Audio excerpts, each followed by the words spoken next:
Let's get into it. Chapter 1 and 2. Chapter 11, verse 1 and 2. It says, also I in the first year of Darius the Mede, even I stood to confirm and to strengthen him. And now will I show thee the truth. Behold, there shall stand up yet 3 kings in Persia, and the 4th shall be far richer than they all. And by his strength, through his riches, he shall stir up all against the realm of Grecian. Okay, that's verse 1 and 2. We have a couple things that right off the bat. He says in the first year of Darius. Now that goes back to chapter 6. The angel here reveals a special dimension of something that was going on in chapter 6 that we don't know until we get right here. And that's by the next statement. He said, even I stood to confirm and to strengthen him. That is Darius. So, back in chapter 6, this very angel is saying that I was there strengthening Darius in his first year. Which makes it kind of interesting because it was in the chapter 6, in the first year of Darius, that Daniel's enemies had conspired to get him in trouble with Darius, and he ended up in the lion's den. Well, it seems very likely that this very angel that's talking to Daniel in chapter 11 may have been the one that locked the jaws on the lions in the lion's den. Interesting. Interesting. He along with Michael, they watch over the children of Israel, so it's good to know that God's got angels looking out after God's people. You know. And that fits us today. I don't know. I bet you if we could see in the spiritual, don't you believe that if we could see the spiritual, we could see myriads of angels encamped around about this place? Yes.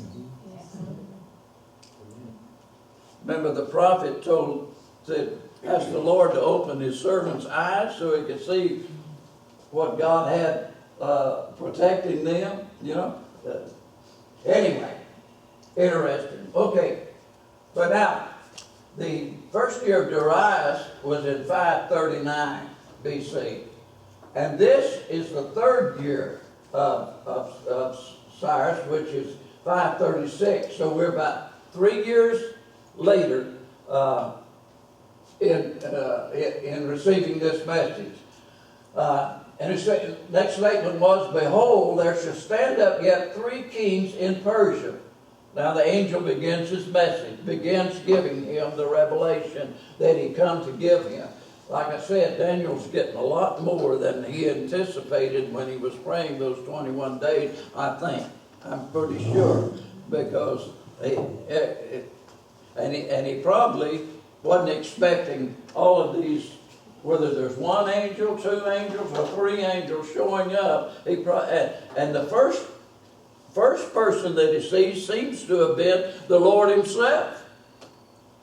And he may not have been expecting all of that, you know.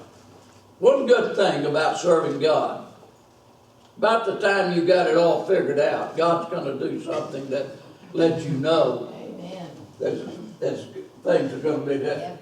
And he's going to, and he never shows up with something less than you expect. It's always something more than you expect, you know. Anyway, he begins his message. And he tells Daniel it's going to be 3 more. And we have to note something here. Well, let me just wait a minute. I underline this importance here, because these kings, what he's doing is he's signifying just a certain group of kings of Persia that seem to be very important in the plan of God. I'll show you what I mean a little bit later. So Daniel now is in the reign of Cyrus, or in the 3rd year of Darius, you know. But these 3 kings that he's talking about here are Cambyses and Pseudo-Smyrtus.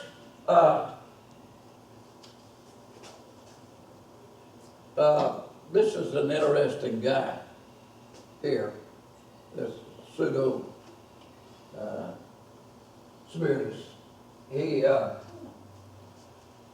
Cambyses had a son named Smyrtus, but he died.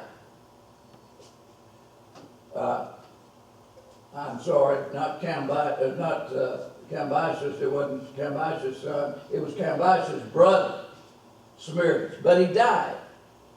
And when Cyrus died, Cambyses took the throne. I'll show you a chart here in just a little bit, but he took the throne. But there was trouble going on in Egypt, so he'd gone to Egypt to put down some trouble. While he was gone, and word come back that he was down there, and evidently, whatever reason, this guy, Pseudo-Smyrtus, he takes the throne. Now, what he was a magi. He was one of these, that Daniel dealt with in the beginning.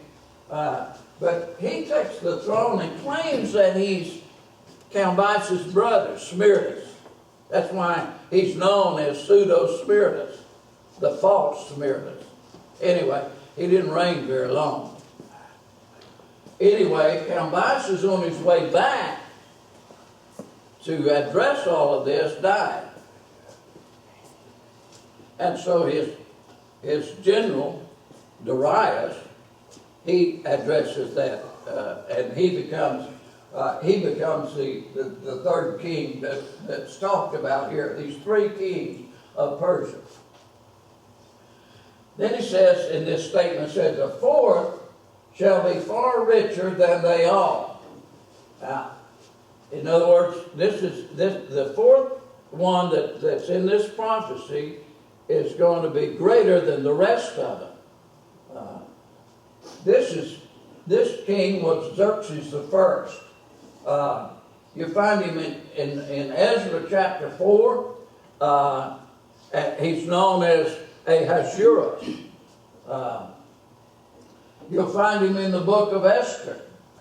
He's the one that, and by the way, this guy was, I hate to think that Esther was even married to this guy, you know.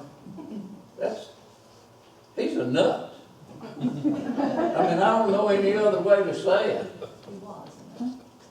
But anyway, but he was very, very rich, you know, very rich.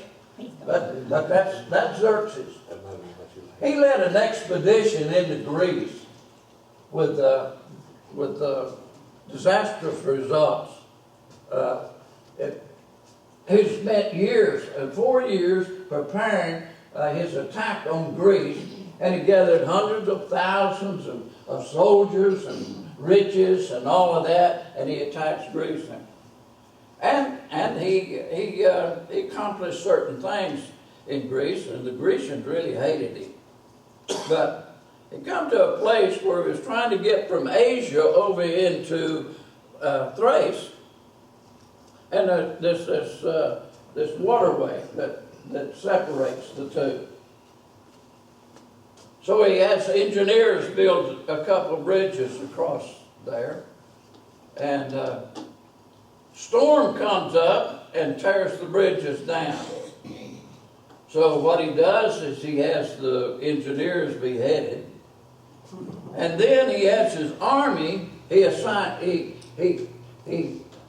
Being Ahasuerus, or being Xerxes, you know, the Persians looked at whoever the leader was as a god, and he considered himself a god. So he was going to punish this waterway. And so what he did was he had his army give the water 100 lashes. That guy Can you picture this? The guy having his army stand along the the banks of this waterway and give the water 100 lashes for tearing his bridges down. That's Scott Xerxes, or as yours.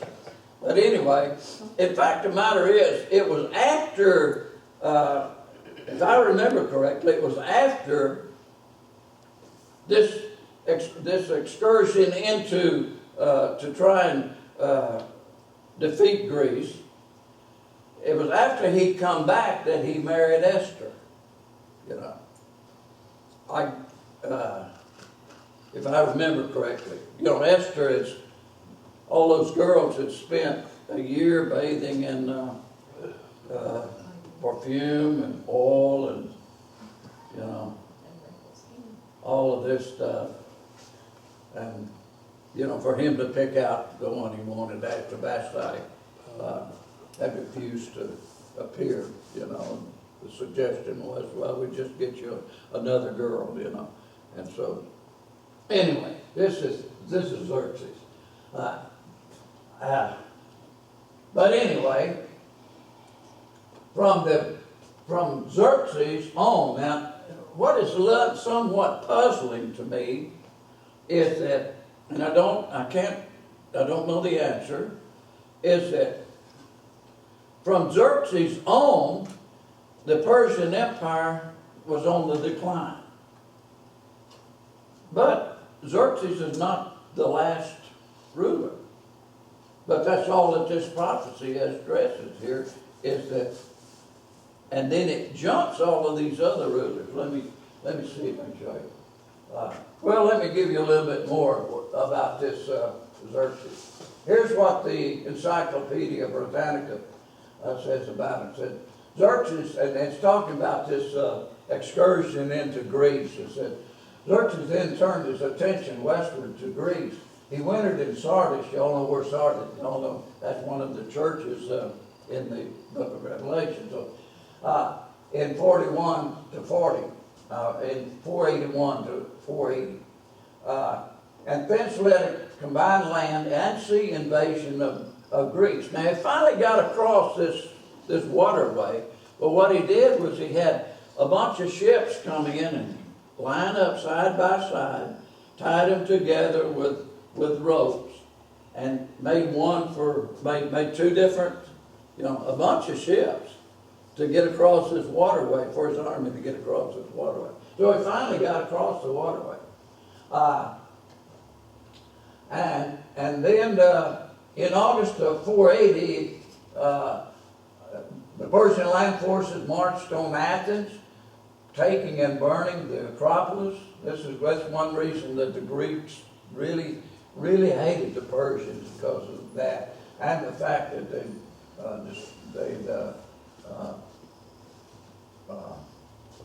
invaded their country. They burned the Acropolis, but the Persian fleet lost the battle at Salamis, and the impetus of the invasion was blunted. Xerxes, who had by then been away from Asia rather long for a king, he went back. He returned home and left Mardonius, the general, in charge of the operations. The real end of the invasion came with the Battle of Plataea. The fall of Thebes, the stronghold of pro-Persian forces, and the Persian naval lost at Mycale, and so forth. But Mardonius, he got killed.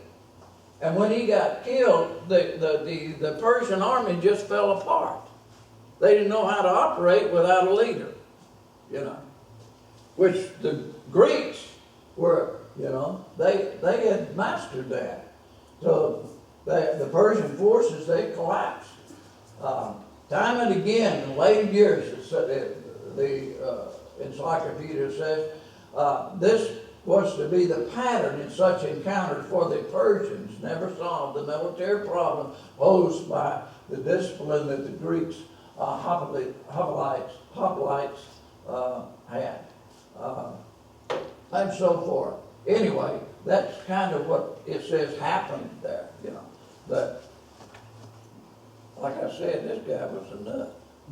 That's not the only thing he did, but if you read about him, but anyway, the attack on Greece that caused the Greeks to really despise the Persians.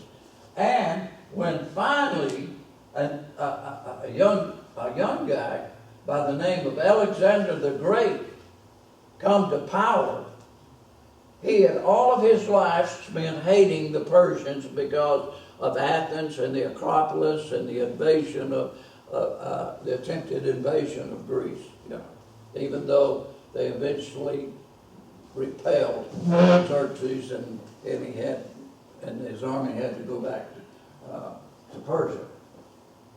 Here again are those generals that this prophecy, these kings that this prophecy is talking about. Cambyses, he had a Persian name that, I don't know whether something, but his biblical name is Ahasuerus. So when you run across, Ahasuerus is not really like a proper name per se. It's kind of like a title. So you'll see it in different places, and it applies to different people. It's really kind of hard to follow who it is in the Bible because of that fact. That you'll find him, like I said, in the book of Ezra. But you'll also find Smyrna in the book of Ezra. His biblical name is Artaxerxes, and you'll find him in the book of Ezra. Then you have Darius the Great. This was a general that come back, and actually he's the one that took care of the false brother. And then you have, of course, the one we're just talking about, Xerxes. You find him in the book of Esther primarily. And then, of course, you have Artaxerxes the First, which we find in Nehemiah and in the book of Ezra. So, but he's not in the prophecy. It's just that it was in the borders of that yellow line is the one in the prophecy. Let me just show you what I was talking about.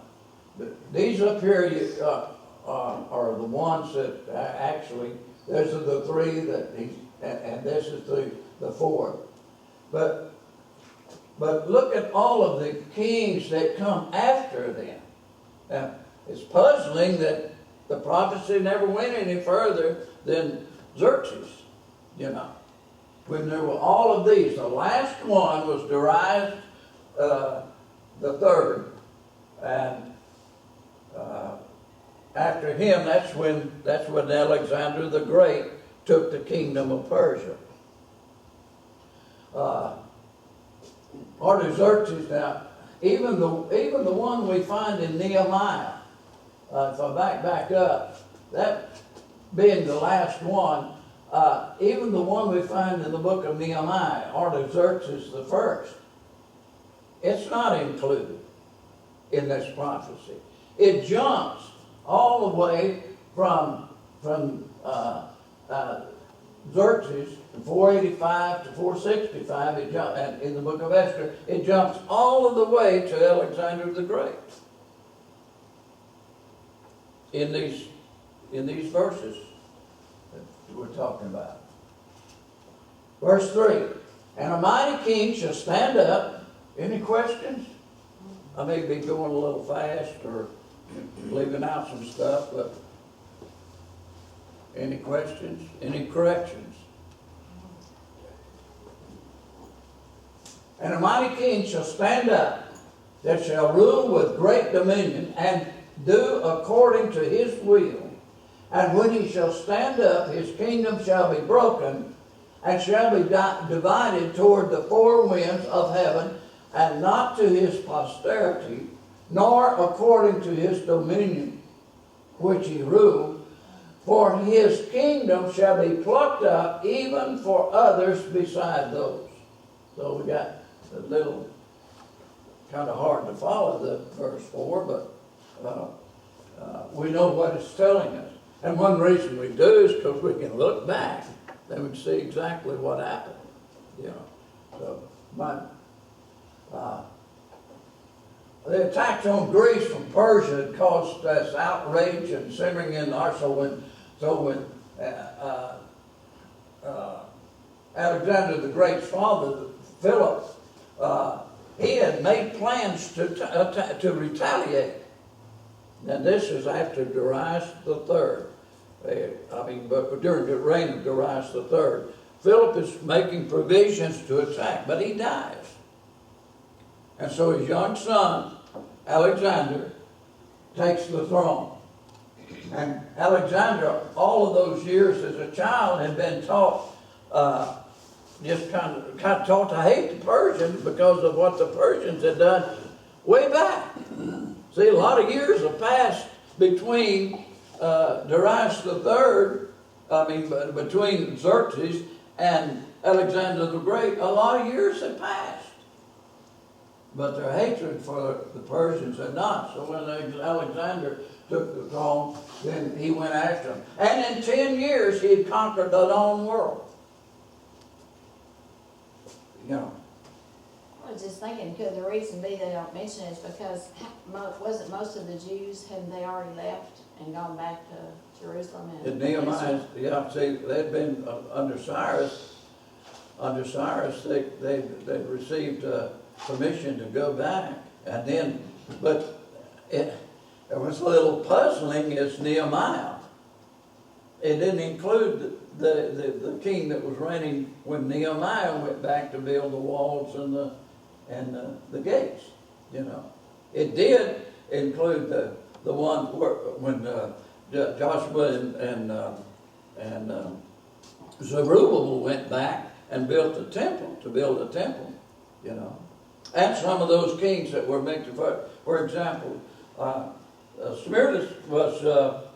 He was one. You remember in the book of Ezra, you know, a bunch of them wrote a letter to the king, you know, complaining about the Jews and what they anticipated that the Jews were going to do and all of this stuff. Well, a couple of those kings are involved in that, you know. So, but the only one, you're right. You're right. A lot of Jews had left. In fact, those that were going to leave had gone, you know. The rest of them didn't leave, you know, but... Well, I was just thinking, historically, we're going along with history, and all these kings did reign and everything, but the biggest portion of the Bible is focusing mainly on God's movement of the Jews, like Esther's, the king under Esther, where she was there. That was bringing them to keep from being destroyed again. Yeah. So even though they're mentioned, they're not any emphasis on it because they're just historical figures. They're not really biblical. I mean, you're not with what's happening to the Jews. Right, and the Jews really, you know, that was really a troublesome time for the Jews under Esther during during the reign of Ahasuerus during that period. And you know, it's a wonder things turned out well. Not either because God was involved, but I mean, you know, because this guy Xerxes was a nut. I mean, there's a lot of other things that this guy, you know, but and for her to be married to him just Well, it just goes to show you. Anyway. We're going to have presidential election. Bunch of nuts, yeah. You think? Yeah, right. I mean, what about you living under some of this? Can I just insert here a note for our women's conference in 2 weeks is on Esther and why she had purpose and influence. He needed her. He was this nut. Oh yeah, He needed her and Mordecai. And so, you know, it just happened that he was in there, but ladies, come and see why we have purpose and influence There you go. in the world today. A number of years ago, I did a study on Esther, and what I did was I took Esther And I let each one of those represent something. Ahasuerus was the mind. Vashti was the dead spirit. Esther was the regenerated spirit. Mordecai was the Holy Spirit. The 127 provinces were the body. You know. And in the teaching, do you remember that? Was you? No, You know? I missed that one. She remembers.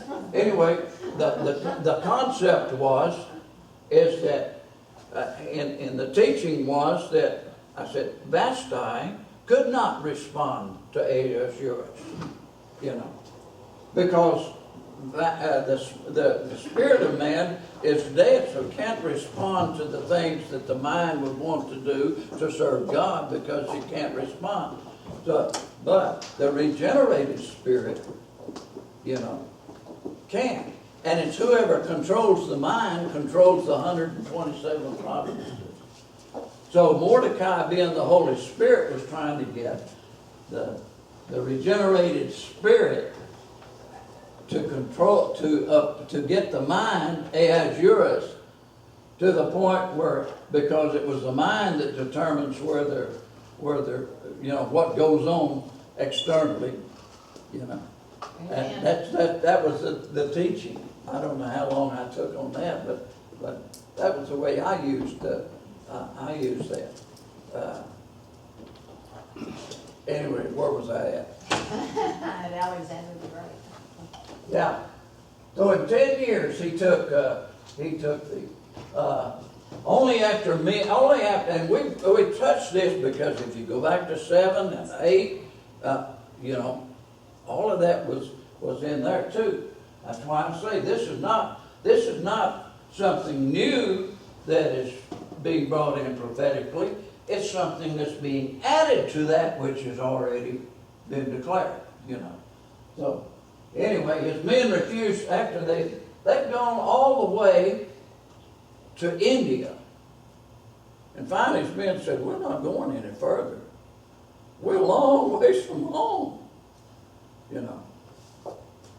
And so they turned around and went back. Alexander, he decided he'd make his capital in Babylon, you know. And he encouraged his men, because they had taken Persia, he encouraged his men to marry Persian women, you know, and settle down. So he planned to solidify his empire, and so he encouraged his Greek soldiers to marry Persian women. Babylon was going to be his capital. And then it says, his kingdom shall be broken. Before Alexander could follow through with all of his plans, he died in Babylon at the age of 33. And I've mentioned this before. Some think that he died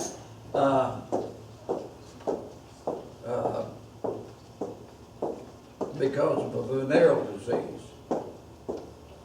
But you know, that's supposition. So anyway, he died a young man, and it's reported that he at one point sat down and cried because he wasn't able to go and conquer more. You know, he just wanted to conquer everything. You know, so anyway. After his death, his generals fought over his kingdom. 4 generals finally took control. It said here, and his kingdom shall be divided toward the 4 winds of heaven. And those are signifying these 4 winds, that the kings, that the 4 generals that finally took control. It took them a while, because for about there were more than 4 generals, but for a while, all of his generals fought to about 20 years, fought to see who would take control, and finally the 4 ended up taking control. First one was Cassander. He took Macedonia and Greece. Then the second one was Lysimachus. He took Thrace and Asia Minor. And then there was Seleucus. He took Syria, Babylon, and Persia and where they'd gone there. And then Ptolemy, he took Egypt and Palestine at first. If you'll remember from the previous lesson, Ptolemy and Seleucus, they become pretty dominant. And they kind of fought over who would control Palestine. Why, I don't know.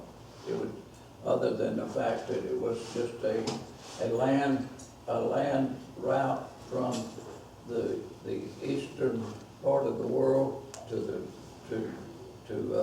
Africa, you know. Anyway, I'll stop right there.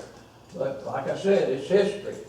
And we'll talk about these four generals here